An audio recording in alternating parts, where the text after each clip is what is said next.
നമ്മുടെ കാസ്കേഡ് പുതിയ model stereo. ഇത് 10.6 ഇഞ്ച് സ്ക്രീൻ വരുന്നുണ്ട്, പ്ലസ് സിംഗിൾ നോബാണ്. പിന്നെ കൺട്രോൾ ബട്ടൺസ് അഡീഷണൽ വരുന്നുണ്ട്, 360 പ്ലസ് നമുക്ക് ബാക്ക് ബട്ടന്, മാപ്പ്, നെക്സ്റ്റ്, റിവ്യൂസ് കാര്യങ്ങളൊക്കെ സെപ്പറേറ്റ് വരുന്നുണ്ട് കേട്ടോ. എല്ലാം ഭയങ്കര റെസ്പോൺസീവ്. അടിപൊളിയാണ്. പിന്നെ നമുക്ക് പ്ലസ് നമുക്ക് ഒരു ആംബിയൻസ് ലൈറ്റും ചെറുതായിട്ട് ഇതിൻ്റെ കൂടെ ചെയ്യുന്നുണ്ട്. ഇത് എത്ര ഇതിൻ്റെ ഇന്റർണൽ മെമ്മറി കാര്യങ്ങളൊക്കെ? ഇതിൻ്റെ 8 GB റാമാണിത്, 128 ഇന്റേണൽ വരുന്നുണ്ട് കേട്ടോ.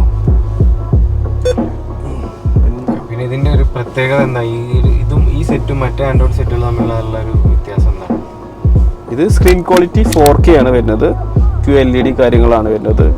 പിന്നെ നമുക്ക് ഫാസ്റ്റായിട്ട് നമുക്ക് ഉപയോഗിക്കാൻ കാര്യങ്ങൾക്ക് പറ്റും.